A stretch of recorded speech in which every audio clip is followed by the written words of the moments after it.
Hadirin jamaah Jumat yang dimuliakan oleh Allah Subhanahu wa taala.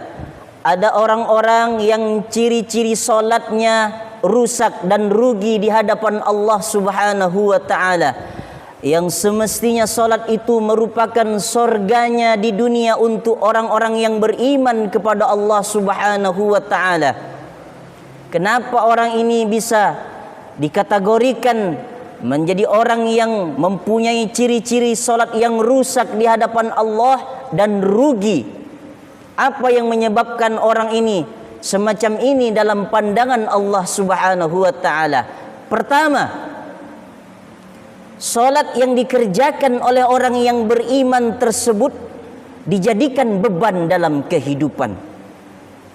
Kenapa kok bisa salat bagi orang-orang yang beriman kepada Allah, yang semestinya salat itu jadi syafaat, jadi penolong di hadapan Allah? Kenapa harus menjadi beban di dalam hidupnya? Kenapa harus merasa berat dengan salat yang seharusnya dikerjakan? Karena dia menunaikan hak-hak perintah-perintah Allah Subhanahu wa taala. Tapi ternyata orang yang beriman yang demikian, dia salat, tapi salatnya dijadikan beban dalam kehidupan di dunia. Bukan mendatangkan ketentraman hati, ketenangan jiwa. Ketika dia mengerjakan salat perintah dari Allah, malah menjadi beban dalam kehidupan. Kita harus paham betul dengan kata-kata ini. Apa kata-kata yang harus kita jadikan pedoman dalam kehidupan di dunia ini? Kita tidak beribadah pun Allah tidak rugi. Kita tidak menunaikan hak-hak Allah, derajat Allah tidak akan pernah turun sedikit pun karena hambanya tidak salat.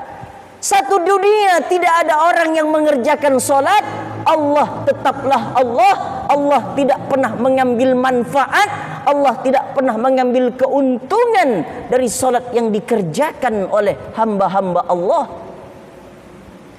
Maka kita sebagai orang yang beriman, yang yakin dan percaya bahwa salat itu mendatangkan ketenangan dalam hati orang-orang yang beriman kepada Allah Subhanahu wa taala. Kalau dia salat, dia ingat Allah. Kalau dia tunaikan amal soleh, salat 5 waktu, berarti dia mengakui bahwa dia punya Tuhan, bahwa dia punya Allah yang selalu mengawasi dalam hidupnya. La ta'khudhuhu sinatun wala naum. Allah itu tak pernah mengantuk dan tak pernah tidur. Kita selalu merasa diawasi oleh Allah Subhanahu wa taala. Seharusnya kita menjadikan salat itu syafaat, penolong kita nanti di akhiratnya Allah Subhanahu wa taala. Awwalu ma yuhasabu bihil abdu yaumal qiyamati shalah. Nanti yang pertama kali akan dihisap dari seorang hamba itu adalah salatnya. Kalau salatnya baik, salatnya waktu di dunia dijaga dengan sebaik mungkin, maka dia akan menjadi orang yang beruntung di hadapan Allah Subhanahu wa taala. Tunaikan salat, jangan jadikan beban. Jadikanlah dia sebagai kebutuhan bahwa kita perlu Allah dalam hidup di dunia ini. Kita tentu menyadari bahwa hidup kita tidak mudah.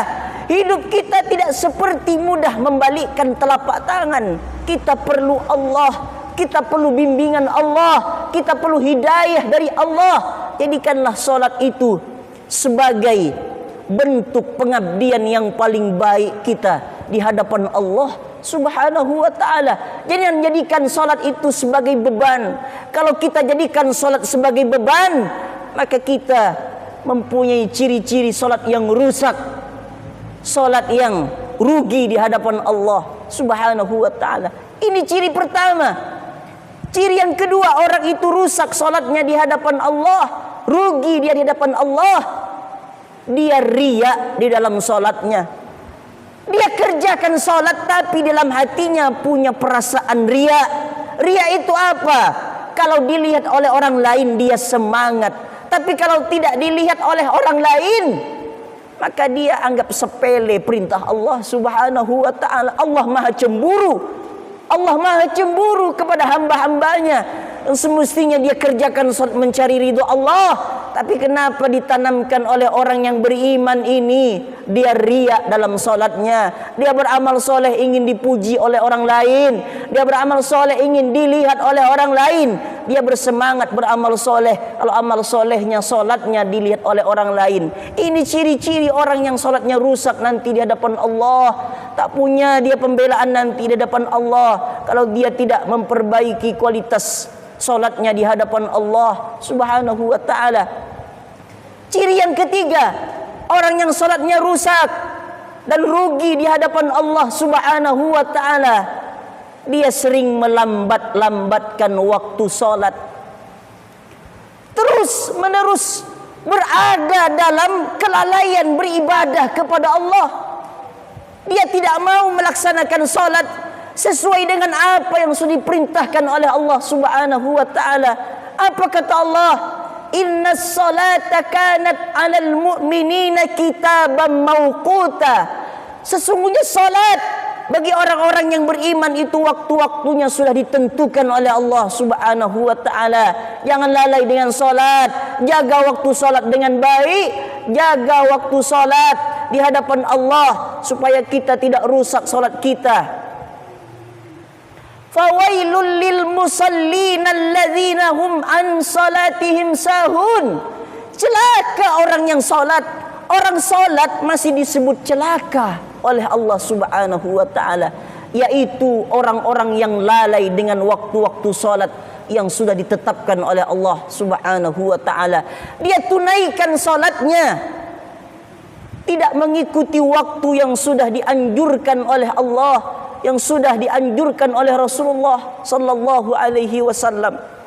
Maka perbaiki kualitas salat kita di hadapan Allah Subhanahu wa taala.